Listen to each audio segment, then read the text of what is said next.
All right, welcome back. We are here again for a Heel Talk segment. And this one is special like all the other ones. But for this one, I've been visualizing this Heel Talk for about 4 or 5 months with these two individuals. So, one, it's amazing to finally make this happen. It's the power of manifestation and tons of messages and LinkedIn messages and emails and gatherings and connections. But also, when you have two amazing people who can really chime in on this little topic I just wanted to talk about. For the last couple months, I've been having various conversations with different folks, whether clients or just people I absolutely love from my family, friends.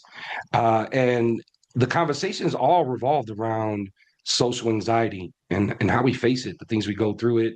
Um, you know, and as I've been having these conversations with different clients and individuals in my family's friends, I was like, I really need to create a segment for this. That's kind of like how all these segments get created in some form of a way, some conversation that really affected me or someone else within the squad, and they're like, let's talk about this. So this one, I wanted to bring two individuals in the room, in the building, two amazing therapists in their own right. So today I have Miss Daisy and Rossina in the building. Thank y'all for coming through. And I asked them to come through so we could do a heel talk on social anxiety. So y'all know the topic here. You heard, because we had a little conversation before I hit record, why this is resonating with me. And I believe, like, as I reflected on the conversations with my clients and maybe the family members and loved ones, man, I think I have a little bit of social anxiety myself. So I want to say, like, landing my plane on that one, let's just start basement here, right? What is social anxiety? Is there a difference in that social anxiety? Is that just shy and introverted? Is that what that is? Like, I'm just too shy. I don't want to deal with the crowds. Like, I love going to see live music. I mean, I could do it every day, but I hate the crowds. I ain't gonna lie, especially when they just all up on you. They block your vision from seeing things, right? Is that just me having that phobia of people around me? Is that part of the social? Like, I have a lot of questions, but let's start with the basement question here. What is social anxiety, y'all? Yeah, I mean, I think you're on it, Adam. Social anxiety, right? Like shyness is just like, you get a little awkward, you get a little nervous in those social situations, right? And it's just a discomfort, but I think the big thing when you think of like shyness and even introversion, right? Like introversion is just like it's kind of like how you recharge your energy, right? When you're introverted, it's kind of saying like you need to be able to recharge and reclaim your energy like by yourself because you can't do it in a group. And when you think of social anxiety, like you really described it, like it's really like that. It's a little bit more than just being shy because you can kind of manage shyness and you can kind of figure out what you need to do to get back in there. And when you're introverted, it's like, oh, well, I've reached my social battery. Like, let me unplug and let me go recharge.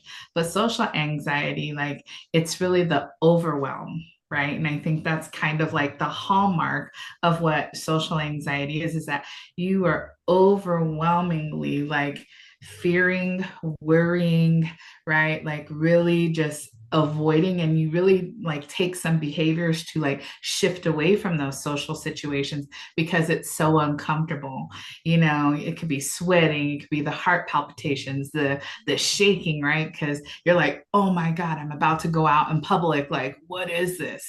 And that, like, when we think of social anxiety, like, it can really disrupt and create some significant distress when it comes to like your life, your work, your relationships, just how you can be, act, and do things out in the world. It really disables you. Like people with a lot of like, I guess, unmanaged social anxiety, because I think you can't even learn to manage it.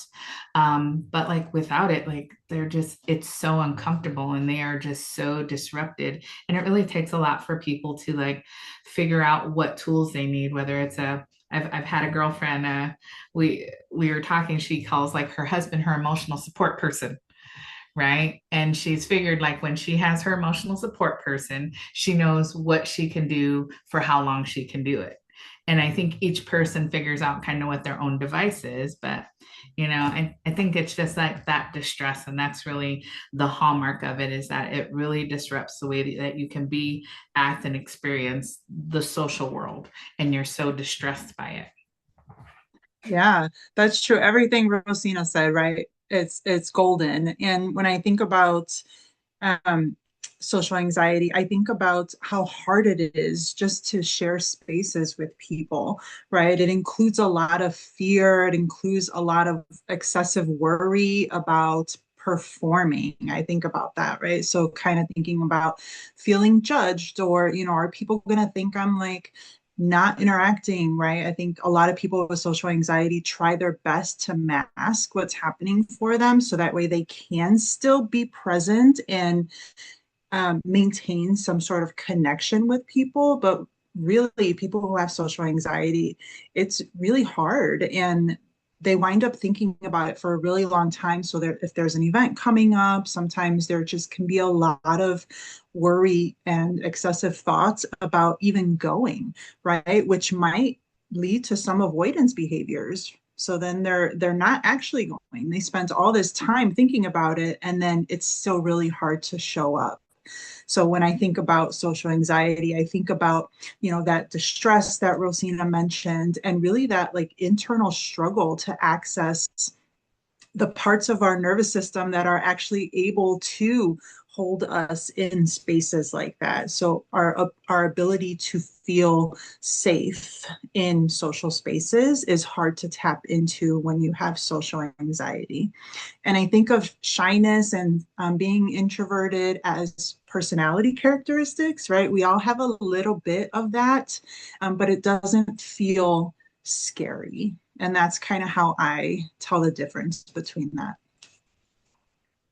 I love all that because when I heard overwhelm, distress, but I also feel like there's a little of that obligation from the person who's managing that social anxiety, that self obligation, right? They kind of put it on themselves to kind of still meet up. Meaning, like, even though I know when I said yes to that event, I know when the event rolls around, like, I'm going to find maybe 4 or 5 reasons not to go to that event, right? And that's kind of the theme that I hear continuously of. So going to both what you said and the definition of it, I truly appreciate what how you both landed on those things because I think of them in words, even though we put them in sentences. I think of them in like those words, right? But then I want to like come back to y'all, and then I know I self-express my own like, hey, I think I have this social anxiety. For therapists and your role in helping individuals, I'm assuming with this sometimes it might pop up or whatever, right? Do you find yourself in a space of you know, kind of reflecting on your own. Like, do I relate to them to the full degree on Yeah. what they're sharing with me, with that anxiety they're sharing? And does that stop the progression Mhm. of what you're doing in that moment? Right? You get where I'm Mhm. going with that? Yeah, Who wants to yeah. flow with that one? Yeah. I think a lot of our shared experiences in the world has also contributed to how we align when we walk this world. So, like the pandemic, for example, I think the pandemic really brought out a lot of things that people now stay away from, right? And so as time goes on and we start to learn more and more about ourselves and how we show up in spaces and how we're expected to show up in spaces, I think some people with social anxiety just work to like keep themselves safe, right? So you'll hear people say like, I'm just going to go home because that's where I could just be who I am and I don't have to Mhm. show up as anybody else. Mhm. But so I think our shared experiences in the world also have a lot to do with the way we see things now. Back in the day, we used to go in places where we were shoulder to shoulder with, sweaty people and all this other stuff. And now that's not a thing that happens, right? The younger generation is like, no, no, thank you. I'm good, right? So I Yes. think, even to your point about canceling plans, like people do that all the time and really working with people to kind of just get them to understand like what is happening for them versus like how their decision might impact other people. Mhm. Yeah, no, and I think building on that, Daisy, when you said COVID, I was like, yeah, like absolutely, right? Like in COVID really it disconnected us from like our social learning, right? Like, and unfortunately, I think for our young people, it disconnected them from their social learning at really critical points that their emotional and social learning should be happening, right? So, reading the room and reading those nonverbals and all those cues, right? Like all of that was missed. And so now, right, when we came back into the world, and I say here, I watch my young people now, both of them had it at really like hallmark points, like my son right as he was shifting into high school, right, that middle school to high school, like that is such a huge point for a young person. And then my elementary, right, like it was preschool at kindergarten then first grade, right, like that was another critical benchmark for kids, right, because they're learning how to like move and be in the world around them. And so, when they miss and get, and they don't get those social cues, right? The anxiety then is, those thoughts that start like driving in and going into the, that mental space. It's like, what am I supposed to be doing? How am I supposed to be interacting? Is this acceptable? Is not acceptable, right? And then it becomes like kind of this analysis paralysis, which is where anxiety takes many of us, right? Like we're just over analyzing all the thoughts and we're just like running ourselves like down a little rabbit hole. And so it can be, really, yeah, disrupting is just like the whole thing. Like it will turn somebody's world upside down if they don't, one, recognize that it's happening, but two, like get the help, right? That they can have because it's absolutely manageable. Mm. Yeah, and it reminds me of The Anxious Generation. I don't know Mhm. if you've read that book, and I was just how gonna say that. You yeah, took it. You how took it. All right. a lot of people in our younger generation, they don't have those interactions to be able to navigate conflict even, right?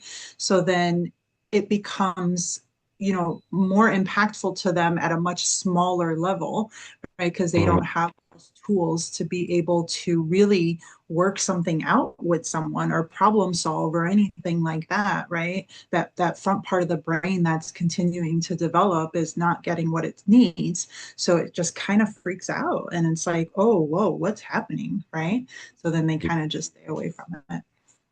Yeah. Well, you both said something too that made me think about like in Rosina, I think you mentioned your younger people, right? And obviously when I speak of the different folks who I'm having these conversations with definitely fall under that younger generation. Not saying that most of those folks are suffering or managing that, right? Just saying that's kind of what in my world that I'm seeing. And it also makes me think of the song Doechii created, which is really popular. And it's so funny how it's popular, right? Because she's talking about some deep shit in Hmm. that song. And she talks about how it shows up within her, right? Within them. So I guess for y'all, what are some sneaky ways it can show up that you might have heard or you witnessed or maybe went through yourself or supported someone going through it? Because we know that it can show up in different ways. So I guess what are your thoughts on that one? Yeah, no, I think that's a great question because it really can be very sneaky, right? And I think it shows up like when it sneaks up on you, I think it can create a panic when someone isn't aware. And I like to, I use a lot of visualization. So that's like a little diabolical jack in the box where you're like cranking it and it's like right, it's right here. And there's nothing you can do because you weren't ready for it. Right. And it happens that way because it really disguises itself in little everyday habits, actions, choices that might be maybe even a part of somebody's norm, but it roots itself in fear and judgment and rejection and right like that secrecy, silence and judgment and shame and guilt. And so it hides itself right in that little space. And I think it could be somebody avoiding phone calls and not answering messages right away, right? And then people are going to be like, oh, this person's flaky or whatever, so now this person's little itty bitty committee is going off trying to convince them of all of these negative things that people are starting to like cast upon them. And it's probably not even the case, but it's because that's what they start internalizing. You might even see, which I think many of us have seen this person, the over apologizer or the people pleaser, right? Mhm. Oh, I'm so sorry. I'm so sorry. Right? Oh, I'm so sorry. So sorry. And it's like, what are you sorry for? Like, we're just having a discussion. Like, you're good. Like, you're okay. Or that person who's always trying to make everybody around them happy, right? Because they need to have that external validation when they are interacting in those social situations so that they can like get that little okay to calm down that little thing that's happening inside them, because they also want to be accepted. But then when they leave those conversations, I think the other thing that happens for people navigating it, is that replaying the conversation, which I think we can all relate to. But that little tape is just playing over every single moment where they shoulda, coulda, woulda, or done something different, right? And that's where, like in therapy, we say, like, don't shit all over yourself, because that's what they're doing in their mind with those little mental tapes. I think it could show up in so many other, disconnecting, posting certain things, or avoiding posting certain things in those social situations because they don't want to seem like they're attention seeking, but they're also trying to get somebody's attention too. So it's kind of like this both sides type thing. But they, when it's sneaking up on you, it's not just like people like disconnecting and going back to that like introverted, or even trying to make themselves seem like they're easygoing. Really underneath some of the way it sneaks in is that there are fears that are genuinely underneath all of that, and they are having such a hard time with just allowing themselves to be enough with whatever situation they're going into. And that's what I kind of think, like the core thought behind it is like, I'm not enough. I don't have enough to go into these different situations. And we start thinking about like core beliefs, right? And that's the therapy side, but that's where we end up working with folks in some of this. Yeah, I like that you said it's like both sides because I agree. It's like the difficulty with initiating that contact and then the hope that someone else won't do it either. Yep, exactly. And you kind of chimed in on this a little bit, but talking about how it forms, right? And maybe the experiences, whether it's life experiences, identities, or environments, and the things that triggered. And you both kind of chimed a little bit here and there on that. Do you want to expand on that thought a little more in terms of the formation of it, and whether it's something triggered from something else, right?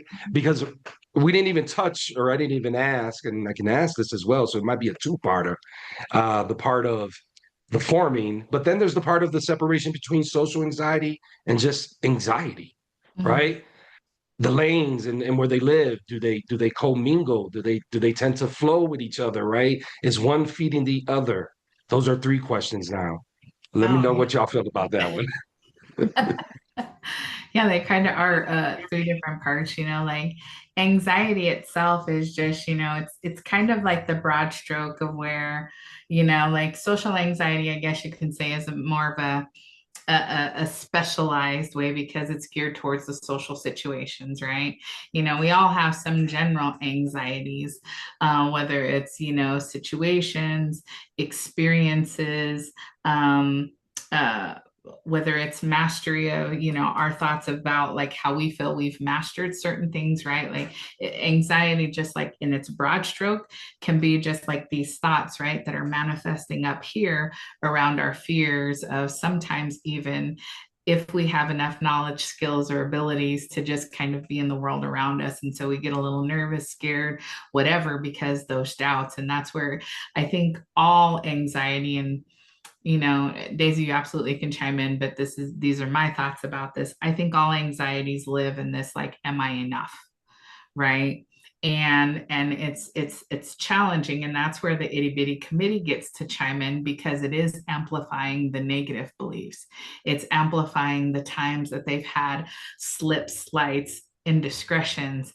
And when someone's in a cycle of anxiety, social anxiety, self compassion does not exist. they do not have the ability to be kind to themselves, and they are their worst critic. And so when I think about this, just like broadly, like social anxiety and anxiety in general, like I think they both exist in spaces where they live in a silence, right? Like as long as it can keep us, isolated and away from things that nurture us and allow us to tap into that self compassion and that, positive self talk, and just being able to give ourselves grace, space, and just opportunity to be like just human and live in our humanity. It has the ability to plague us in our fears, and it plagues us in our thoughts, and it really keeps us away from the things that can nurture us through moving through our own anxieties, right? It's, when I think about that, like it's such a mean thing that we do to ourselves, right? Because we don't feel that we deserve to be in these other spaces.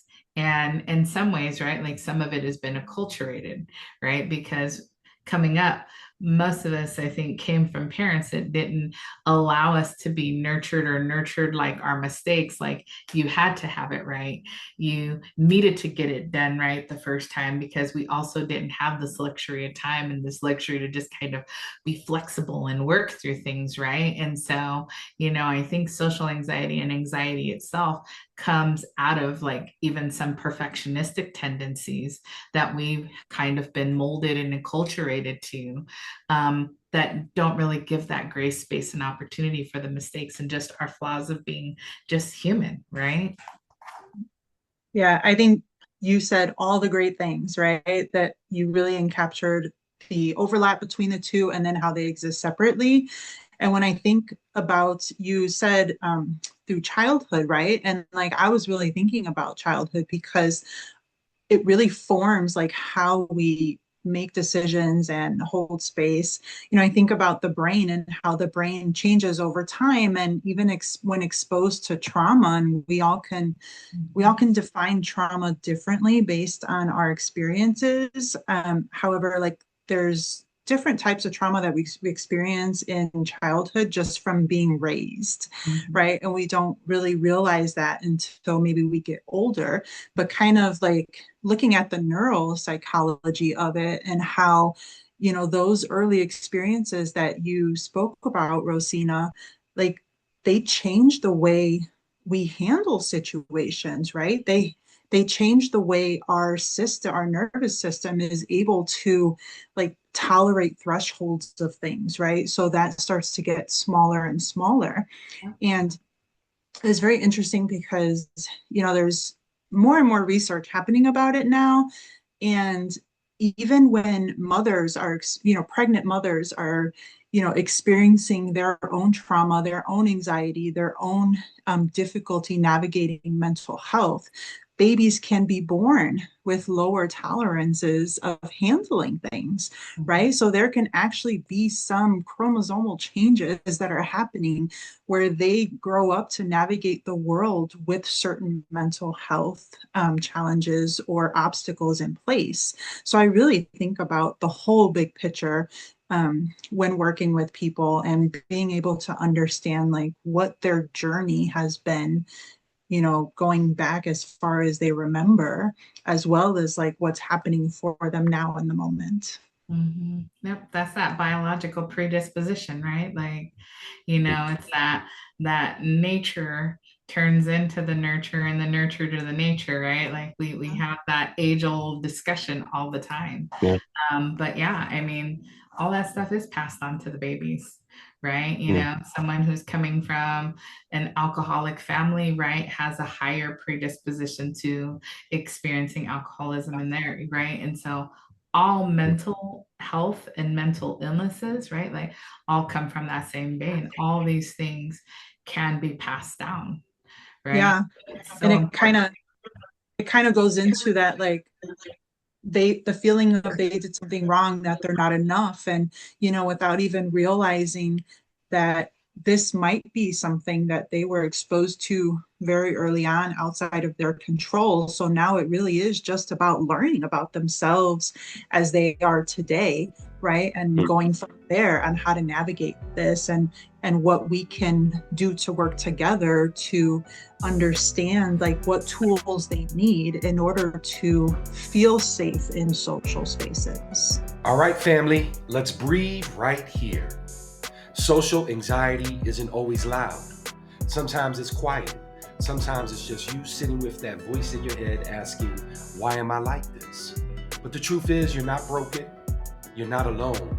And this is just part one of the conversation. So take a moment to pause with us, reflect, and then meet us back here for part two. Who's helping you heal?